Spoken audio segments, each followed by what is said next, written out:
Bedtime is supposed to be a happy event for a tired child. For me, it was terrifying. While some children might complain about being put to bed before they have finished watching a film or playing their favorite video game, when I was a child, nighttime was something to truly fear. Somewhere in the back of my mind it still is. As someone who is trained in the sciences, I cannot prove that what happened to me was objectively real, but I can swear that what I experienced was genuine horror. A fear which in my life, I'm glad to say, has never been equaled. I will relate it to you all now as best I can. Make of it what you will, but I'll be glad to just get it off of my chest. I can't remember exactly when it started, but my apprehension towards falling asleep seemed to correspond with my being moved into a room of my own. I was 8 years old at the time, and until then I had shared a room, quite happily, with my older brother. As is perfectly understandable for a boy 5 years my senior. My brother eventually wished for a room of his own, and as a result, I was given the room at the back of the house. It was a small, narrow, yet oddly elongated room, large enough for a bed and a couple of chests of drawers, but not much else. I couldn't really complain because, even at that age, I understood that we did not have a large house, and I had no real cause to be disappointed, as my family was both loving and caring. It was a happy childhood. During the day, a solitary window looked out onto our back garden, nothing out of the ordinary, but even during the day the light which crept into that room seemed almost hesitant. As my brother was given a new bed, I was given the bunk beds which we used to share. While I was upset about sleeping on my own, I was excited at the thought of being able to sleep in the top bunk, which seemed far more adventurous to me. From the very first night, I remember a strange feeling of unease creeping slowly from the back of my mind. I lay on the top bunk, staring down at my action figures and cars strewn across the green-blue carpet. As imaginary battles and adventures took place between the toys on the floor, I couldn't help but feel that my eyes were being slowly drawn towards the bottom bunk, as if something was moving in the corner of my eye. Something which did not wish to be seen.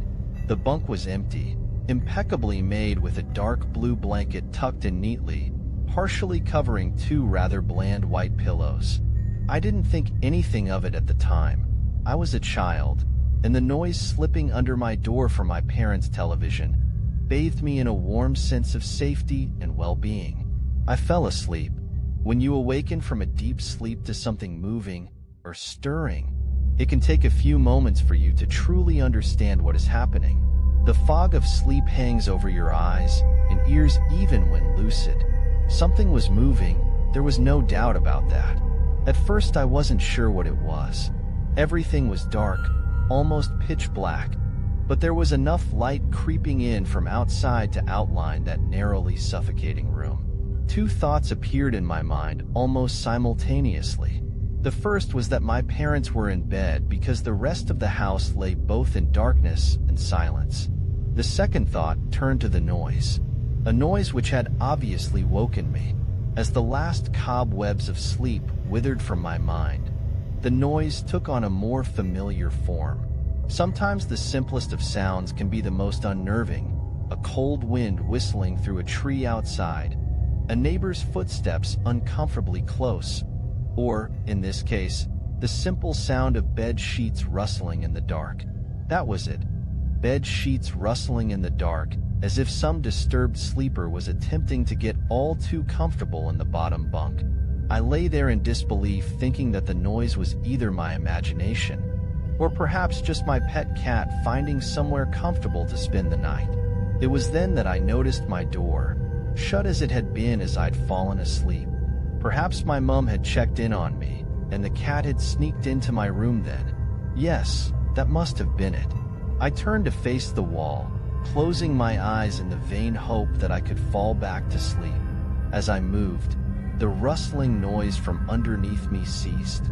I thought that I must have disturbed my cat, but quickly I realized that the visitor in the bottom bunk was much less mundane than my pet trying to sleep, and much more sinister.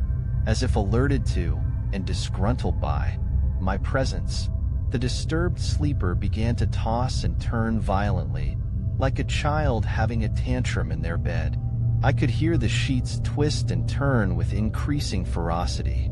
Fear then gripped me, not like the subtle sense of unease I had experienced earlier, but now potent and terrifying.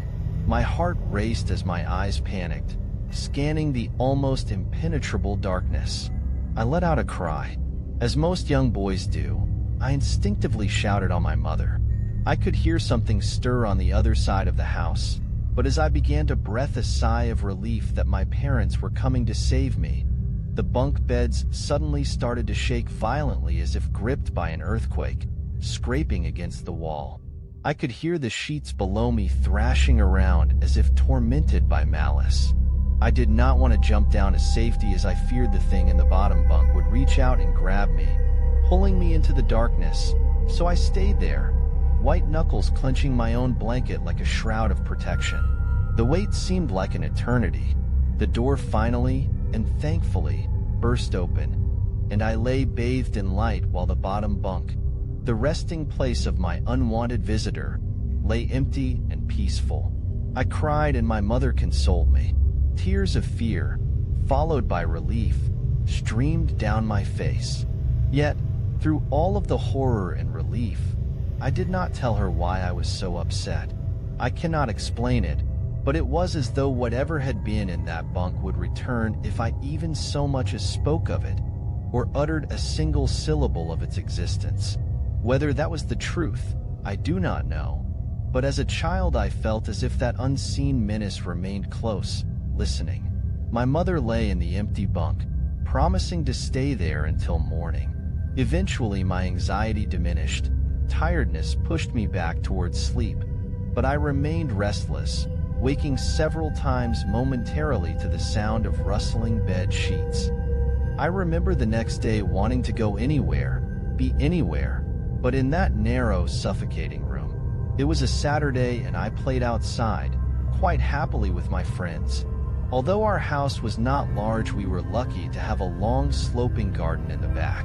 We played there often, as much of it was overgrown and we could hide in the bushes, climb in the huge sycamore tree which towered above all else, and easily imagine ourselves in the throes of a grand adventure, in some untamed exotic land.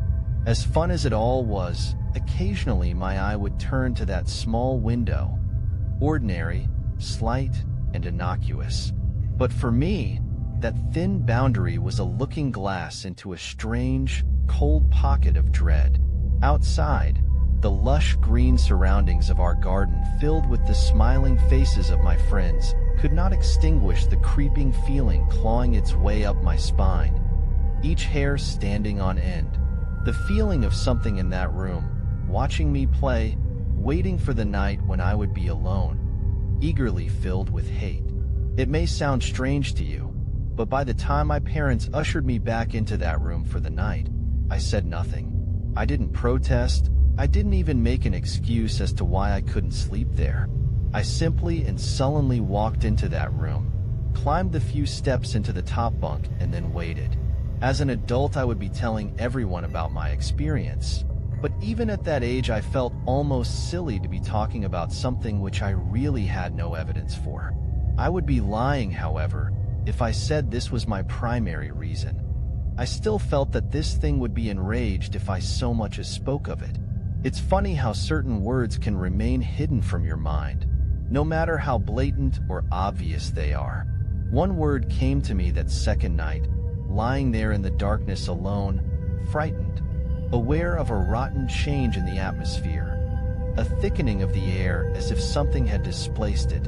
As I heard the first casual twists of the bed sheets below, the first anxious increase of my heartbeat at the realization that something was once again in the bottom bunk, that word, a word which had been sent into exile, filtered up through my consciousness, breaking free of all repression, gasping for air, screaming, etching, and carving itself into my mind.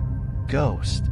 As this thought came to me, I noticed that my unwelcome visitor had ceased moving. The bed sheets lay calm and dormant, but they had been replaced by something far more hideous. A slow, rhythmic, rasping breath heaved and escaped from the thing below. I could imagine its chest rising and falling with each sordid, wheezing, and garbled breath. I shuddered and hoped beyond all hope that it would leave without occurrence.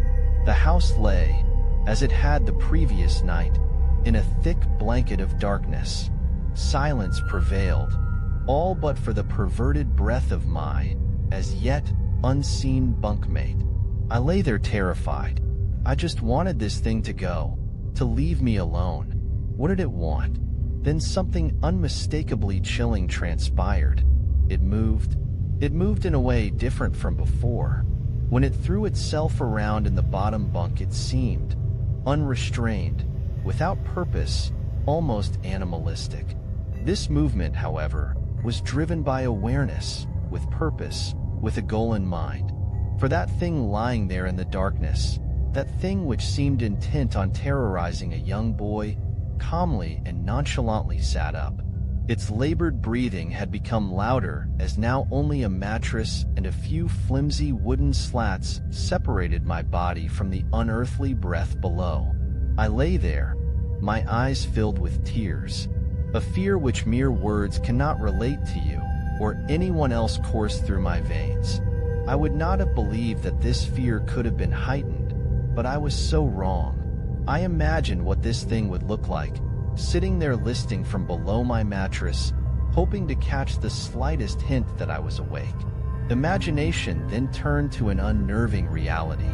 It began to touch the wooden slats which my mattress sat on. It seemed to caress them carefully, running what I imagined to be fingers and hands across the surface of the wood.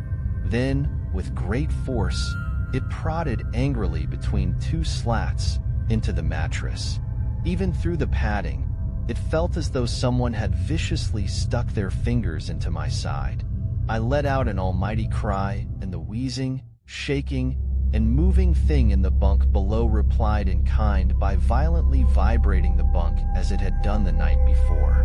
Small flakes of paint powdered onto my blanket from the wall as the frame of the bed scraped along it, backwards and forwards.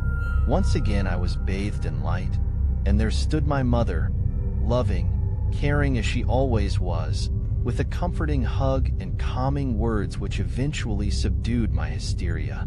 Of course she asked what was wrong, but I could not say. I dared not say. I simply said one word over and over and over again. Nightmare.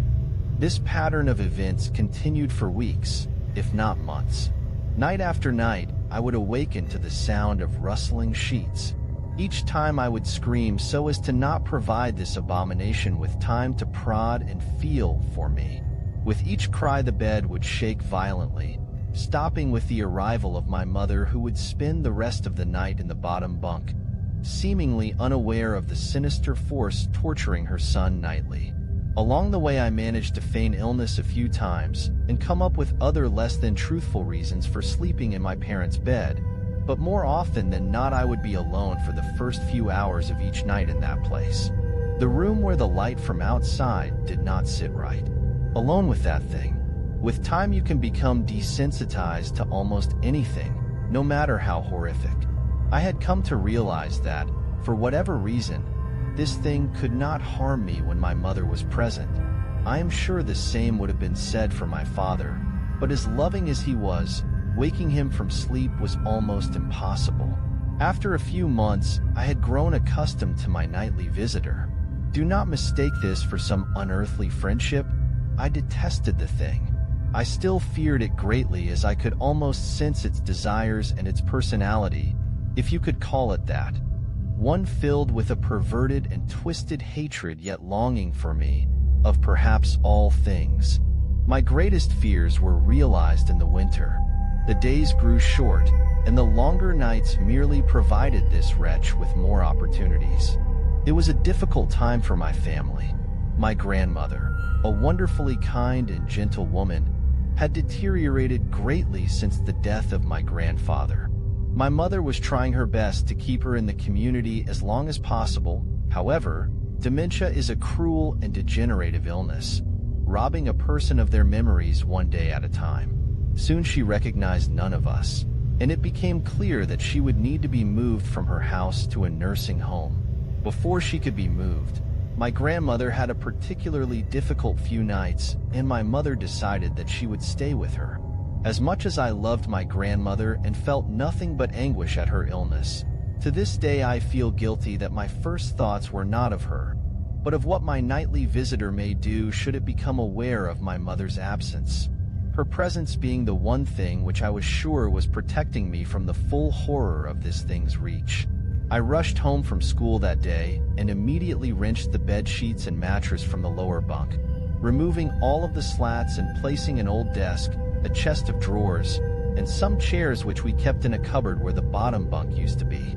I told my father I was making an office which he found adorable, but I would be damned if I'd give that thing a place to sleep for one more night.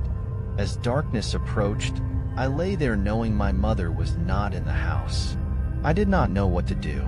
My only impulse was to sneak into her jewelry box and take a small family crucifix which I had seen there before. While my family were not very religious, at that age I still believed in God and hoped that somehow this would protect me.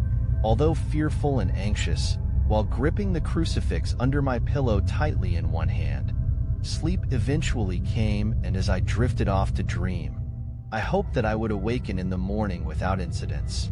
Unfortunately, that night was the most terrifying of all. I woke gradually.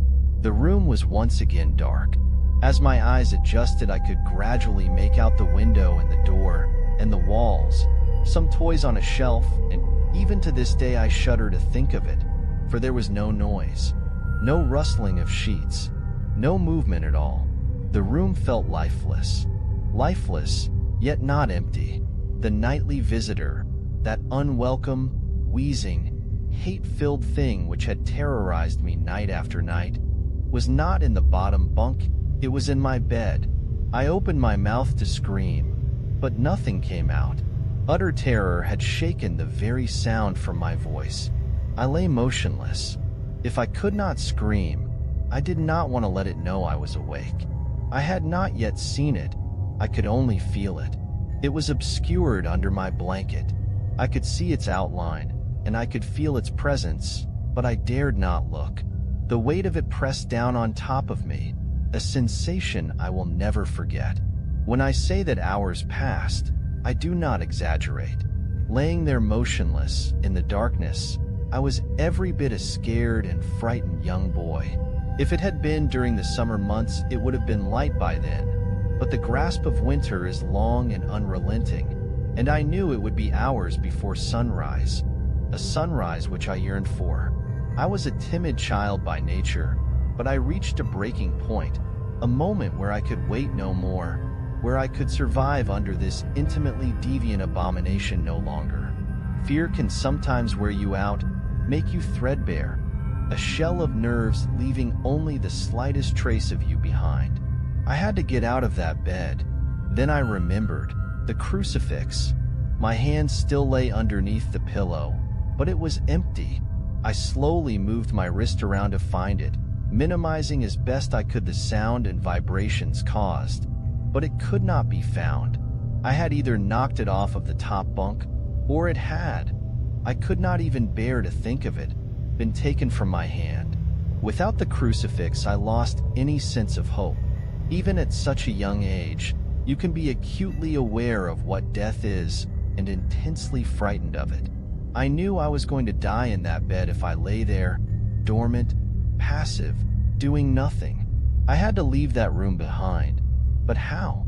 Should I leap from the bed and hope that I make it to the door? What if it is faster than me? Or should I slowly slip out of that top bunk, hoping to not disturb my uncanny bedfellow? Realizing that it had not stirred when I moved, trying to find the crucifix, I began to have the strangest of thoughts. What if it was asleep? It hadn't so much as breathed since I had woken up. Perhaps it was resting, believing that it had finally got me, that I was finally in its grasp. Or perhaps it was toying with me.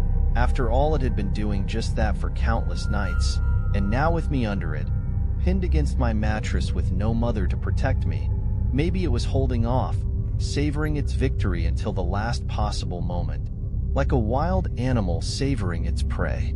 I tried to breathe as shallowly as possible, and mustering every ounce of courage I could, I reached over slowly with my right hand and began to peel the blanket off of me. What I found under those covers almost stopped my heart. I did not see it, but as my hand moved the blanket, it brushed against something smooth and cold, something which felt unmistakably like a gaunt hand. I held my breath in terror as I was sure it must now have known that I was awake. Nothing. It did not stir. It felt dead. After a few moments, I placed my hand carefully further down the blanket and felt a thin, poorly formed forearm. My confidence and almost twisted sense of curiosity grew as I moved down further to a disproportionately larger bicep muscle.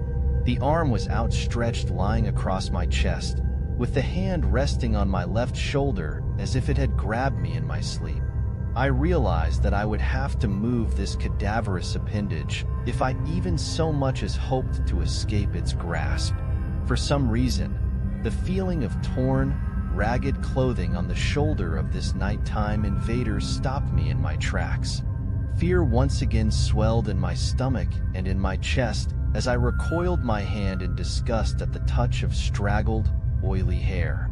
I could not bring myself to touch its face, although I wonder to this very day what it would have felt like.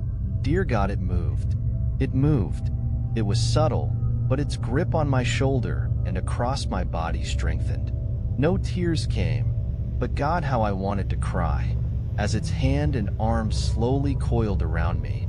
My right leg brushed along the cool wall which the bed lay against. Of all that happened to me in that room, this was the strangest. I realized that this clutching, rancid thing which drew great delight from violating a young boy's bed was not entirely on top of me. It was sticking out from the wall, like a spider striking from its lair. Suddenly its grip moved from a slow, tightening to a sudden squeeze. It pulled and clawed at my clothes as if frightened that the opportunity would soon pass. I fought against it, but its emaciated arm was too strong for me. Its head rose up writhing and contorting under the blanket. I now realized where it was taking me, into the wall. I fought for my dear life. I cried, and suddenly my voice returned to me, yelling, screaming, but no one came. Then I realized why it was so eager to suddenly strike. Why this thing had to have me now. Through my window, that window which seemed to represent so much malice from outside, streaked hope, the first rays of sunshine. I struggled further, knowing that if I could just hold on, it would soon be gone. As I fought for my life, the unearthly parasite shifted, slowly pulling itself up my chest, its head now poking out from under the blanket, wheezing, coughing, rasping. I do not remember its features. I simply remember its breath against my face, foul and as cold as ice. As the sun broke over the horizon, that dark place, that suffocating room of contempt was washed, bathed in sunlight. I passed out as its scrawny fingers encircled my neck, squeezing the very life from me. I awoke to my father offering to make me some breakfast, a wonderful sight indeed. I had survived the most horrible experience of my life until then, and now. I moved the bed away from the wall, leaving behind the furniture I had believed would stop that thing from taking a bed. Little did I think that it would try to take mine and me. Weeks passed without incidents.